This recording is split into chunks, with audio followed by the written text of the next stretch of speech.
मित्रों नमस्कार। सब बहनों और भाइयों को सादर प्रणाम।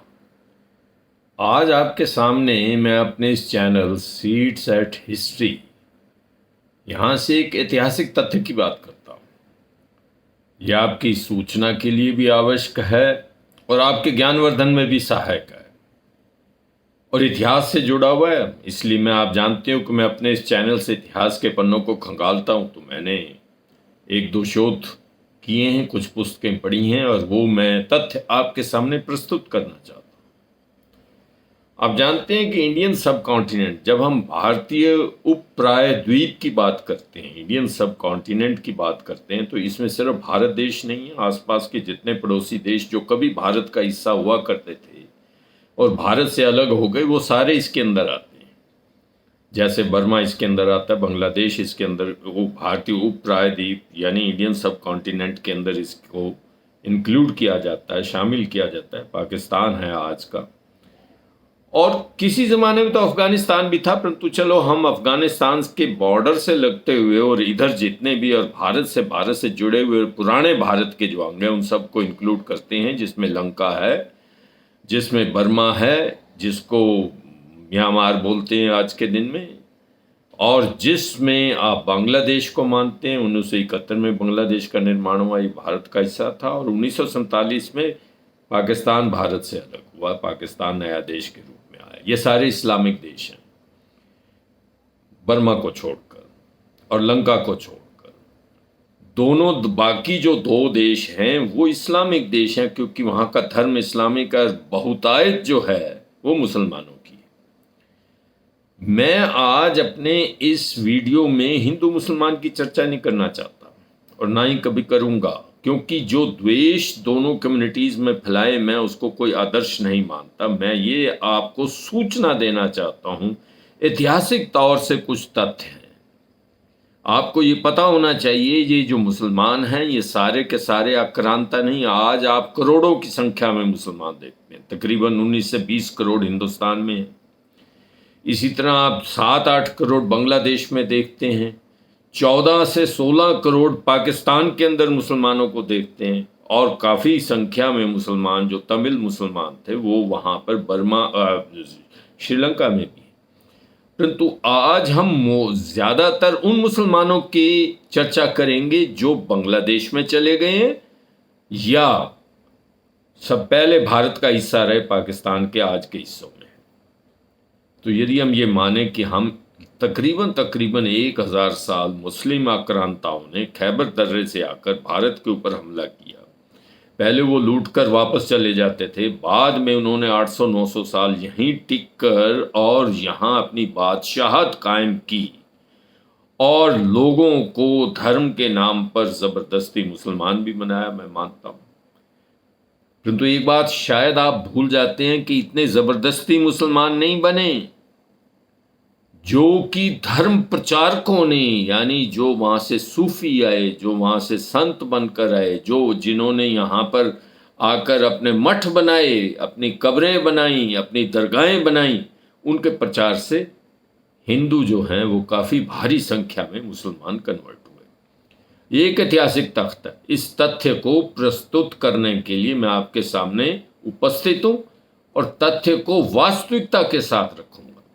सबसे पहले हम उन मुसलमानों की चर्चा करेंगे, उनके सरनेम की चर्चा करेंगे, यानी उनके कुल की चर्चा करेंगे, जिससे आपको जो बात मैं कहना चाहता हूँ वो अच्छी तरह से आपको समझ आ जाए कि मुसलमानों के, इस भारतीय उपप्रायद्वीप में रहने वाले मुसलमानों के सरनेम क्या हैं। चलिए आज उनकी चर्चा करते हैं, फिर अपने मुख्य विषय पर आएंगे और फिर वीडियो को समाप्त करेंगे। चलिए सबसे पहले भारतीय उपमहाद्वीप में रहने वाले मुसलमानों की सरनेम, यानी जो टाइटल लगाते हैं अपने नाम के पीछे, उस लिस्ट की चर्चा कर लें। ये 62 तरह के मुसलमानों की सरनेम की लिस्ट जो है मैंने पढ़ी है लिटरेचर के अंदर, मैं उनकी चर्चा आपके सामने रख देता हूँ। ये मुसलमान अपने नाम के पीछे खान लिखाते हैं, खान का अर्थ लीडर होता है, शेख लिखते हैं, शेख का अर्थ भी प्रमुख होता है, कुरैशी लिखते हैं, ये अपने आप को अरब के कुरैशी ट्राइब से जोड़ते हैं, अंसारी लिखते हैं, मोस्टली ये जुलाए हैं, परंतु ये अपने आप को एक मददगार के रूप में अंसारी का अर्थ, ये सारे अरबी के शब्द हैं, उनके अर्थ बताता जा रहा हूं मैं। पठान कहते हैं, पठान का अर्थ भी किंग या रूलर होता है। आजमी, आजमी का अर्थ ग्रेट होता है। अली लिखते हैं, अली का अर्थ नोबल यानी बहुत भला सज्जन। बुखारी, बुखारी अपने आप को उज्बेकिस्तान के बुखारा से आए हुए मानते हैं, भारत के कन्वर्टेड अपने आप को हिंदू नहीं मानते। नूरी लिखते हैं, नूरी का अर्थ लाइट है, रोशनी है। हनीफ लिखते हैं, हनीफ का अर्थ यही है, इस्लाम की तरफ झुका हुआ। अब्बास जो शेर की तरह हो। जकरिया, ये महाराष्ट्र के मुसलमानों में बहुत मिलता है ये नाम, जकरिया का अर्थ भी यही है कि व्यक्ति विशेष। और रहमान जो दयालु हो। मोमिन जो विश्वास करने वाला हो। हसन जो बहुत खूबसूरत हो। अफरीदी, ये वो पठान है जो पख्तूनिस्तान के आसपास और पाकिस्तान के इलाके में और अफगान एरिया में रहते हैं। इसका अर्थ ब्रेव है, ये पश्तून है। हयात, हयात का अर्थ जिंदा। हुसैन, हुसैन का अर्थ खूबसूरत। आलम, आलम का अर्थ ज्ञानी विद्वान। जफर, जफर विजय प्राप्त करने वाला। नामों के पीछे अख्तर लिखते हैं, अख्तर का अर्थ चुना हुआ नाम। हाशमी बहुत सम्मानित। जावेद, जावेद का अर्थ एवरलास्टिंग, अमर जिसको हम बोलते हैं। मलिक यानी मालिकों से ये मलिक आया, इसका अर्थ है रूलर। बिलाल, बिलाल जीतने वाला, विक्टोरियस। मंसूर, मंसूरी या मंसूर जिसका अर्थ है मददगार। जाफरी, जाफरी का अर्थ है जो जाफर नाम का इनका एक बहुत महान व्यक्तित्व हुआ है अरब में, उसके डिसेंडेंट हों। मुराद यानी जो डिजायर करता हो। असगर जो बहुत छोटा हो अपने आप में। शाह, शाह राजा के डिसेंडेंट्स को। बानो, महिलाओं के लिए ये बानो लिख देते हैं। आजमी का अर्थ वही डिटर्मिनेशन है। कैफ लिखते हैं, कैफ का अर्थ आरामदेह है। भरूचा, ये भी गुजराती मुसलमानों का टाइटल है, इसका अर्थ है संपन्न व्यक्ति। मिर्जा, सानिया मिर्जा का नाम आपने सुना, इसका अर्थ है चुना हुआ ना। फतेही, फतेही का अर्थ जीतने वाला। जफर, जफर का अर्थ फिर विजयी। मर्चेंट, ये भी गुजराती मुसलमानों का नाम है और इस टाइटल है और इसका अर्थ व्यापारी होता है। गोनी, गोनी का मतलब जो कोने में हो। पटेल, ये हिंदुओं में भी है मुसलमानों में भी है। विलेज हेडमैन यानी सरपंच, चौधरी को बोलते हैं। सैयद, ये वो हैं जो कहते हैं कि हम पहले मुसलमान थे और सीधे मोहम्मद जी के वंश से जुड़े हुए हैं, इसलिए ये मालिक अपने आप को बोलते हैं, पैगंबर के साथ जुड़े हुए। मजीद, मजीद का अर्थ है ग्लोरियस। आजम, आजम का अर्थ है ग्रेट, जैसे आपने आजम खान का भी नाम सुना है। वसीम, वसीम का अर्थ हैंडसम। मसूद, मसूद का अर्थ खुशी। रऊफ, रऊफ का अर्थ दयालु। कादिर, कादिर बड़ा पावरफुल। यूनिस, यूनिस जो बड़ा मासूम हो। इकबाल, हैदर, हैदर का अर्थ शेर। इकबाल का मतलब जो सक्सेसफुल हो। जमशेद, इसका मतलब रिवर, बहता हुआ दरिया। सामी, सामी का मतलब है उच्च स्थान पर, एलिवेटेड। अकमल, अकमल का अर्थ भी है जो संपूर्ण हो। हफीज, हफीज का अर्थ जो प्रोटेक्शन करता हो, रक्षा करता हो। अंजुम, अंजुम का अर्थ जो स्टार्स है। रहमान, दयालु को बोलते हैं। आमिर, जो प्रिंस हो। शफीक, जो बहुत मासूम हो। बाबर, बाबर का नाम भी इसी पे था और बाबर का अर्थ शेर होता है। नसीम, नसीम का अर्थ वायु होता है। असलम, असलम का अर्थ होता है सबमिशन, झुका हुआ। यामीन, यामीन का अर्थ होता है राइट हैंड। ये 62 मैंने कुलों के नाम, टाइटल जिसको आप सरनेम बोलते हैं मुसलमानों के। इनसे जब बात करो तो ये कहते हैं कि सीधे साधे हमारे जो पूर्वज थे वो या तो अरब से आए थे या अफगानिस्तान से आए थे या सेंट्रल एशिया से आए थे, हम तो उनके वंशज हैं, हमारा भारत के पुराने हिंदुओं से कुछ लेना देना नहीं। चलिए हम इनकी बात मान लेते हैं, ये उनके वंशज होंगे इसलिए ये नाम रखे फिरते हैं, परंतु आप अधिकांश लोगों की बात सुनिए। और दूसरी बात जो बहुत ज़बरदस्त मैं सूचना आपको देना चाहता हूं और जो मेरी आज के इस वीडियो की थीम भी है, हुआ क्या कि एक व्यक्ति कहां से, वो जिला जौनपुर आपके यूपी में, और वहां पर वो व्यक्ति उस गांव में था जिस गांव को मुसलमानों का एक गांव है वहां पर, और उस गांव में वो मुसलमान जितने थे बहुत भारी संख्या के अंदर थे। और मुसलमान जो हैं उसमें से एक व्यक्ति, उस गांव का नाम है देरी, और ये उत्तर प्रदेश के जौनपुर डिस्ट्रिक्ट की चर्चा है, जिसकी इंडियन एक्सप्रेस ने एक स्टोरी छापी थी। गुफरान नाम के एक व्यक्ति ने, जो अपने आप को ठाकुर गुफरान का बोलता है। एक दूसरा व्यक्ति वहां का था इरशाद, वो इरशाद अपने आप को इरशाद अहमद पांडे लिखता था। फिर वहां एक व्यक्ति इनको इंडियन एक्सप्रेस के संवाददाता को मिला अब्दुल्ला, अब्दुल्ला अपने आप को अब्दुल्ला दुबे लिखता था। और वहां एक मिला नौशाद, जिसका फोटो और बहुत बड़ी स्टोरी छपी जो मैंने पढ़ी, उसका वो अपने आप को नौशाद अहमद दुबे बोलता था। अब ये हिंदुओं के सरनेम है और पहला नाम मुसलमानों का है। ये क्या है, यानी इनके बारे में आपको जानना होगा। ये तो मैंने उस पूर्वांचल की कहानी, यानी अपनी यूपी के पूर्व के हिस्से की बात की। अब आप जरा वेस्टर्न यूपी की तरफ आ जाइए। वेस्टर्न में ये आपके बुलंदशहर जिला मुजफ्फरनगर, और ये आप मेरठ शहर हो गया, सहारनपुर हो गया, शामली हो गया, ये सारे इलाके की आप देखिए भारी संख्या में यहाँ पर जाट कन्वर्ट हुए थे, और इसलिए इनको मूला जाट बोलते हैं। मूला का अर्थ है मुसलमान, और मुल्ला से मुल्ला बिगड़ गया और ये मूले जाट। अब ये क्यों है, इसका कारण आप जानते हैं। जब हम हिंदुओं की सेना हारी तो उस सेना को कन्वर्ट होना पड़ता था जबरदस्ती। और राजपूत भी भारी संख्या के अंदर, ना सिर्फ यूपी के अंदर, परंतु वो पंजाब में, जो आज का पंजाब है, आज का हरियाणा है और राजस्थान है, यहां पर भी जब राजपूत सेना हारी तो उनको भी जब कन्वर्ट किया गया तो उन्होंने किया क्या। जरा आप टाइटल्स की बात करिए। वो लोग कन्वर्ट होकर मुसलमान हो गए, नमाज पढ़ने लगे, मस्जिदों में जाने लगे, कलमा भी पढ़ लिया, और अपने नाम, जो पहला नाम है, उन्होंने मुसलमानी नाम रखा, परंतु अपने टाइटल क्या रखे। ये देखिए वेस्टर्न यूपी में आपको चौधरी मिलेंगे। चौधरी, पूरा पाकिस्तान चौधरियों से भरा पड़ा है।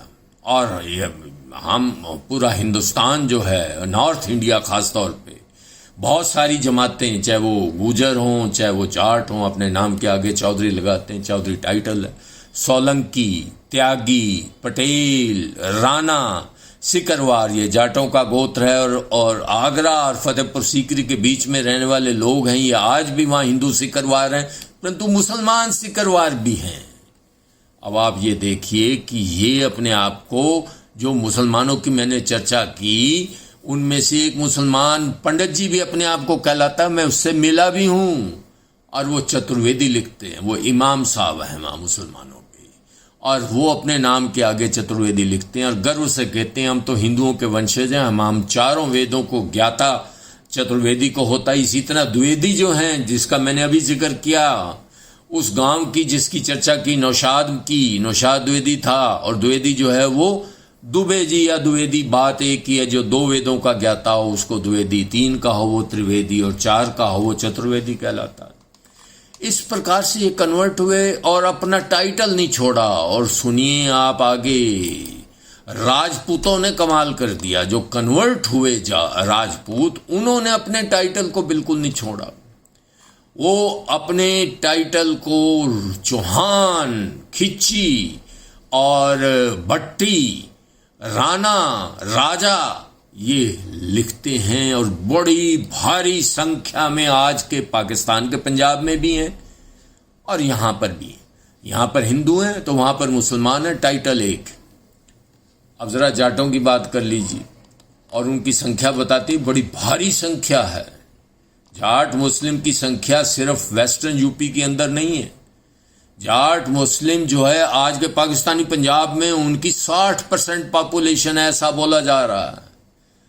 और वो उनके जो जाटों के क्लैंस हैं, यानी सरनेम हैं, जैसे खोखर हैं, भट्टी हैं, दूधी हैं, खिच्ची हैं। खिच्ची वैसे राजपूतों का भी है और जाटों के अंदर भी है। हंस हैं, जोया हैं, वातू हैं। ये सारे के सारे अपने आप को हिंदुओं का वंशज मानते हैं। और एक सिख 1988 में सुखबीर सिंह ये किताब लिखते हैं कि इनकी संख्या छोटी मोटी नहीं है। मुस्लिम जाट की पॉपुलेशन तकरीबन 1,30,00,000 के आसपास है पाकिस्तान में, और 2,40,000 जो है वो इंडियन पंजाब के अंदर है। क्यों सिर्फ पंजाब की बात की उन्होंने, उस वक्त हरियाणा और आसपास के इलाकों की बात नहीं की। तो ये राजपूत भी कन्वर्ट हुए, अपना टाइटल नहीं छोड़ा। भडाना गुजर जब कन्वर्ट हुए मुसलमानों में, तो भडाना एक बहुत बड़ा गुजरों का क्लैन है। आज भी मुसलमान जो हैं गुजर अपने नाम के आगे भडाना लिखते हैं। और जब सिख हुए तो आप जानते हैं गिल हैं, बाजवा हैं, चट्ठा हैं, संधू हैं, ये सिख जाट हैं। बालियान हैं, ये वेस्टर्न यूपी के जाट हैं। और मलिक हैं, ये सारे के सारे सिख भी जो जाट क्लैंस के सिख थे, जब वो कन्वर्ट हुए तो उन्होंने अपने टाइटल को नहीं छोड़ा। और आपको लाखों ऐसे नाम मिल जाएंगे हैं मुस्लिम, परंतु उनका जो क्लैन है वो हिंदू। अब जरा आप क्षत्रियों की बात कर लें, क्षत्रिय भी तो अपने वहाँ से आए हैं, यानी पंजाबी खत्री जिनको हम बोलते हैं, वो भी जब वहाँ से आए हैं तो उनमें से भी बहुतों को कन्वर्ट ज़बरदस्ती होना पड़ा। और उनके यदि हम उन मुसलमानों के गोत्रों को चर्चा करें, ये विद्यमान है, हिंदुस्तान में तो नहीं है, पाकिस्तान में अवश्य है मुस्लिम खत्री जो अपना टाइटल चावला लिखते हैं, उप्पल लिखते हैं, असीजा लिखते हैं, हसीजा लिखते हैं, अनेजा लिखते हैं, जुनेजा लिखते हैं। ये सारे के सारे टाइटल जो हैं हिंदू खत्रियों के हैं। और ये कन्वर्ट मुस्लिम खत्री भी वही अपना टाइटल लिखते हैं और ये कहते हैं कि हम पोटोहार, यानी जो बन्नू कोहाट का इलाका उसको पोटोहार बोलते हैं, उस इलाके के हैं और वहाँ हम जाकर बसे और कन्वर्ट हमें होना पड़ा, हमने अपना टाइटल नहीं छोड़ा। देखिए, अब वीडियो का अंत आता है। मेरा आप सबसे निवेदन है कि ऐसा क्यों है, इसके ऊपर विचार करना चाहिए। हिस्ट्री गवाह है, हिस्ट्री से बड़ा तो कोई गवाह हो ही नहीं सकता। सारे मुसलमान यदि ये सोचते हों, भारत के अंदर 20 करोड़ के आसपास हैं, बांग्लादेश के अंदर ये तकरीबन 11 करोड़ के आसपास हैं, 14 करोड़ से ज़्यादा ये पाकिस्तान के अंदर हैं, इसी तरह भारी संख्या में ये बर्मा में भी हैं और श्रीलंका में भी हैं। यदि ये लोग ये सोचते हो कि सारे के सारे हमारे पूर्वज जो हैं वो फ्रंटियर से आए, पख्तूनिस्तान से आए और वजीरिस्तान से आए, आज के अफगानिस्तान से आए और सेंट्रल एशिया से आए, चाहे वो मुगल हों चाहे उनसे पहले पठान हो, और हम उनके वंशज हैं, ये बिल्कुल गलत है। 60%, मैं तो 60 से भी ज़्यादा समझता हूँ, परंतु मुसलमान खुद कहते हैं कि 60% ऑफ मुस्लिम कन्वर्टेड पॉपुलेशन है और ये सारे हिंदुओं के वंशज हैं जिन्होंने अपने धर्म को नहीं छोड़ा। अपने धर्म को तो छोड़ दिया परंतु अपने टाइटल को नहीं छोड़ा। हिंदू धर्म की मान्यताओं को छोड़कर इस्लाम धर्म में चले गए, नमाज पढ़ते हैं, मस्जिद में जाते हैं और सजदा करते हैं, सारी परंपराएं निभाते हैं, परंतु अपने वंश को नहीं भूलते। ऐसे ही मेव मुसलमानों ने भी ऐसा ही किया है। जो मेव कन्वर्ट हुए, चाहे वो हिंदुस्तान में रह रहे हो चाहे वो पाकिस्तान में रह रहे हो, उन्होंने अपने कुल गोत्र को नहीं छोड़ा। तो मित्रों, जब एक वट वृक्ष है और उसकी ब्रांचेस बहुत हैं, तो फिर हिंदू मुसलमान की लड़ाई क्यों हम एक दूसरे के खून के पैसे? इन बातों के ऊपर विचार करना होगा।